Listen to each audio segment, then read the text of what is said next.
Not exactly flash potential in the fourth quarter. Dalton Connect went 0 for 4 in the last 4 minutes, while Bronny James did not take a shot in 8 fourth quarter minutes. And for that matter, Bronny didn't take a shot in 16 second half minutes and wound up with just 3 total points. So, Paul Pierce, what did you see? What did I see from the Lakers draft picks? I saw Connect show me some promise. Yeah. I like what I saw, his aggressiveness. You know, it is Summer League, so Skip, I played in Summer League. I've watched Summer League for a lot of years. I really don't put too much stock in it, but if you're asking me what I see a kid in Connect who could be serviceable. And when I watch Bronny, you know, he obviously displayed some great intensity, I think, on the defensive end. Obviously, he needs to have more confidence in his offense. I don't think he was aggressive enough. I don't think he looked to take his shots, but he has to still kind of wonder, you know, what his niche is going to be in this league. And to me, I think he could be that 3-and-D guy, you know, but he has to show me a little more aggressiveness. He played 25 minutes, you know, got 3 shots up. I need him to be a little more aggressive, and I know it's Summer League, and, you know, he's the type of player that, you know, maybe needs someone to create offense for him. You know, he has, at times, can create offense for himself, but if he wants to establish his niche and wants to be a guy that gets minutes in an NBA game, he has to show confidence in his offense, and he got to knock down shots. That's what I see. You know, being a defensive guy is all good and all, but this NBA, this is a make-or-miss league, and you're going to hear this all the time. And if you can't make shots, it's going to be tough for you to play, especially at the guard slot. So he played 29 minutes, Skip, right? Which is a lot of minutes. Whether it's regular season, summer league, pickup game, whatever the case may be. Prior to that game, he didn't play the previous game because he had a knee issue. But he played this game, and he played 29 minutes. So the good thing is, doesn't seem like anything's wrong with the knee. So that's the good thing. That is the good news. That's the good thing. Yep. The other good thing is, defensively, when you look at, what's the comp? What's the comp on a 6'1" guard at 19 years old? You got a little bit of a Drew Holiday, maybe. Who's 6'4", but Who's go ahead. 6'4", but more like Mike Conley, I would think. No, but Mike Conley can shoot it. Yeah. See, that's a little bit of difference. But then, you know, scrappy guy, a Patrick Beverly that didn't score a lot of points, but every now and then he'll take a shot or two. You can live with that. He's 19. Yeah. Defensively, though, well, this is Summer League. He did show flashes of some stuff on the defensive end. Coming in was the one thing that everybody kept saying, oh, he's going to be a defensive guy. He's not going to be a scorer. He's going to be a defensive guy, defensive guy, defensive guy. Well, he kind of showed that. He got 5 defensive rebounds. He had 2 steals, 3 blocks. Yeah. I mean, pretty good. That's all on the defensive statistical category. Yep. Offensively, he shot it 9 times in the first game, and I think he made 1. So no, 2. 2 for 9. So it was 2 for 9. So he probably sat back and said, okay, when they talked to him, they said, hey, man, focus in on your strength. Your strength right now for us is the defensive side of the ball. We'll get to the offensive side. Again, I go back and I say, and I'm just talking about Bronny here, I want to see him with the big dogs. I do, I just want to see him with the big dogs. Yep. That's all I don't know what this is. This is pickup basketball to me. That's what it is. I want, because everybody trying to get their shot off. Everybody trying to show the Europeans, hey, man, I can play. Come sign me. Or the NBA guys, hey, I can play in your G League, because if I can't play for the Lakers, I can play for you. And so it's all that jockeying for position going on right now. When you get with the big dogs, there's a pecking order, and it's already set up. And when you slide him in there, let's see what that is with his dad and everybody else involved and what type of player he could be. But I wasn't discouraged. I wasn't encouraged. I'm just like, I need to see him with the big dogs, Skip. I am with you. Yeah, I just need to see him with the big dogs. I hear you about Summer League. Bronny's game doesn't work in Summer League. He's strictly a complementary cog who can blend in with the big dogs. And he knows how to play. He won't get in the way. He will facilitate. And I still say, if he's playing with the big dogs at the Crypt and you give him a wide open three, he'll make that three. He looks out of place and out of sync in this because it's all solo madness. You know, it looks like the McDonald's All-Star game when everybody's just trying to go solo and show out. Watch this, watch this, watch this. So I see the flashes. I see, you guys know Davion Mitchell, the kid for Sacramento. So he's out of that mold of he's more 6'2"-ish, strong, physical, and Bronny's got a chance as he sort of grows up and into his body. He can be that. I don't see the quickest feet, but I see him guard with strength and smarts, and it works because he knows how to do it. He knows that he gets to the right place mostly at the right time. But the problem is, his father is the single greatest scorer in the history of the National Basketball Association, and I can't change the kid's name. He got named after the father, and that's it. He is LeBron James Jr., and so you can't help yourself because you're watching him, and you say, well, wait a minute. He just played the whole second half. He played 16 minutes in the second half, and he did not take a shot, and his father is that, and you would think, be a little chip off the block. At least in the first game, he put up 9 shots, and we liked it, you know, because he was shooting it like he meant it, okay? Then last night, he takes 3 total shots, and he makes a layup, okay? So he made 1 layup, and in the first game, he made a layup, and then he made 1 jumper. So in 2 games, and I know it's still ridiculously early, small sample size, but in 2 games, he's made 1 jump shot, period, end of story. So he's 3 for 12. He's not made a 3-point shot. He's 0 for 4 from 3. And from the free throw line, he's now 1 for 4, which starts to make me think like father, like son. Well, come on. Well, Stop. Stop. Okay, he has to shoot 90%. To make it in this league at 6'1½", doing what he's not even a point. You know, he's an off-ball player. You have to make just about every time you go to the free throw line, you just have to make them because that's absolutely what you have to do. And maybe he will. I hope this so. This is 2 games in his professional basketball career we're talking about because he missed the second game. Yeah. So, you know, look, you can't erase the last name, right? You can't do it. You just can't. But his father was to me, still is decent when he wants to.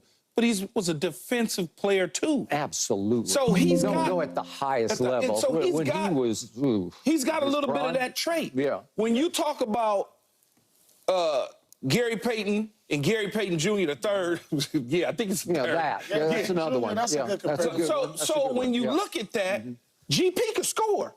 And glove was the glove till he came to the Lakers and had a hole in it. But other than that, he could. He was a dog. Yeah. His son is a good defender like that. He is. And every now and then he gives you some flashes of scoring. He does. Agreed. So everybody ain't going to just have everything that Pops has. And traits aren't. First of all, LeBron 6'8", 265, 6'9". Oh, he might be 6'9", 260 some odd pounds. Yeah. Was he taller than you when you looked at him? Okay, all right. And Paul like 6'7". So and he's like a legit 6'7". So there you go. Here you go, 6'9". LeBron took all of that and gave some of it to Bryce and left Bronny with a little bit, but not all of it. So over time, I think, man, I'm really, I hate to say it, not hate to say it, but I'm encouraged by him taking these many steps until he gets with the team that's the real team. Yeah. And if he doesn't do anything with the real team, then we can look at it. Also with the real team, like I said, you got to be able to knock down shots because when you're out there with LeBron and you're out there with AD, you got to be a spacer. Yeah. So if he can get a situation to where he's getting open shots, which he's not getting right now. You know, a lot of the stuff he can get comfortable. A lot of stuff he's getting right now, he got to create for himself. Yeah. You know, because like you said, it's the wild, wild west. It's just, out there, pickup game. Everybody trying to make a name for themselves, whether it's in or overseas or whatever, they can make some money. So it's tough right now. So let's look at 2 quick Bronny defensive plays. So this is Aldonis Williams at the end of the game. It's a couple of minutes left. We could see the one where he got wheeled on and blown by because this is what you're talking. This was a Wild Wild West play where Aldonis Williams is just saying, "Oh yeah, but this kid he just nice. wheeled on him. He just went up and over, and that was the shot of the night by either team." Yeah, I mean, this kid's nice. Yeah. Okay, so he just 360'd him, you Man, know? that was footwork right there. He gave me that It was.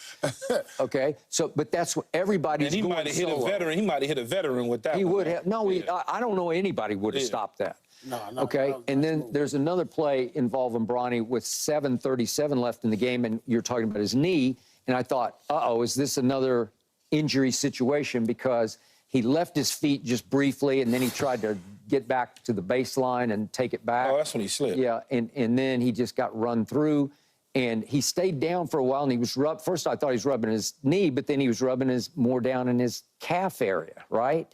Looked like the shin. Looked like he got. He slipped though. Looked like That's all.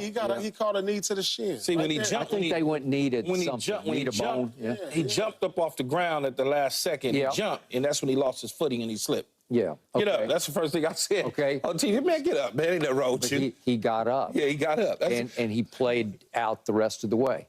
All right, so Dalton Connect winds up with 20 and 9 rebounds.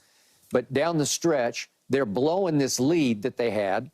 And remember that you know that Khalil Ware that Miami took with the 15th overall pick out of Indiana? In his first summer league game. What's going on, YouTube? It's BJ. All right, so as y'all can see, they are going to give Bronny all the excuses in the world. Look at what I have on my screen. Pay attention to what I have on my screen.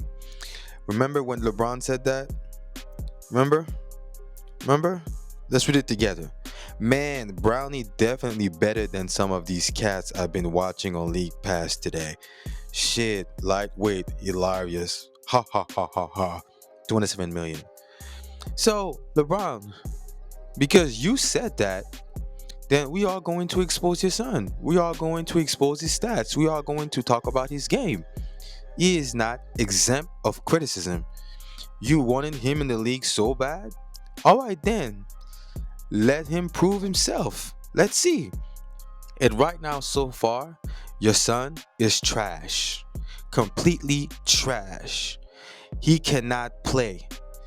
He had teammates that were better than him that went undrafted. And that's where we are not okay with this nepotism thing. Because first of all, Bronny, why do you need to be in the NBA so bad? Just because it's your dream? You're already rich. You are the son of a billionaire. You're already rich, right? Meanwhile, there's people that are trying to get out the hood. There's people that have this one opportunity to help their family, and you take that away from them. You take that away from them because you just want to have your name called. That's all it is. You just want to have your name called.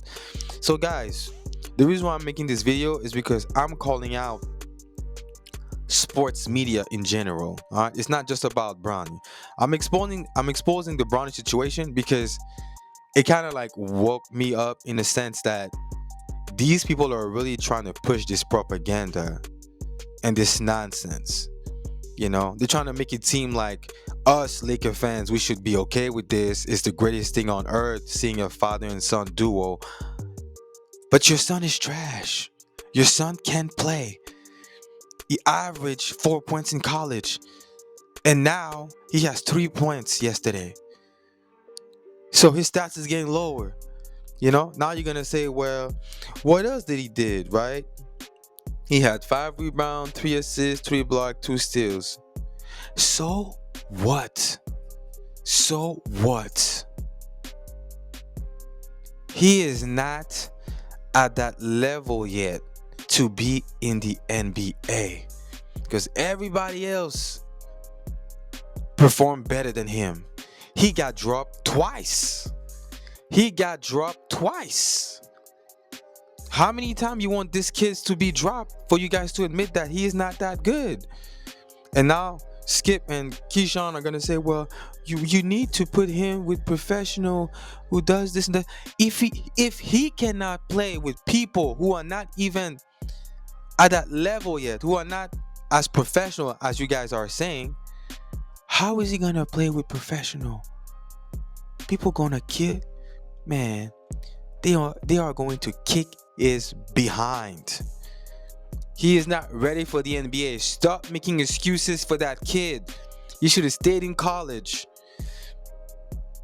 Now you're gonna take that opportunity from somebody who worked their butts off, who try to get into the league.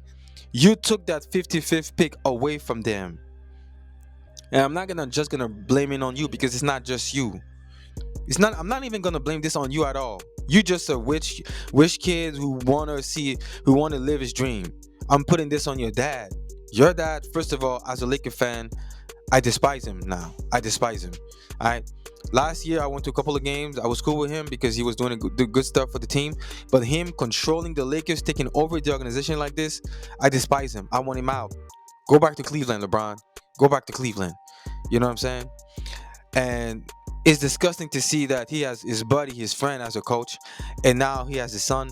He finessed his sons into the NBA. You know? So, and now he took a max deal for 2 years, 104 million. So nobody's gonna come to save the Lakers because there's no more space, no more money. You know what I mean?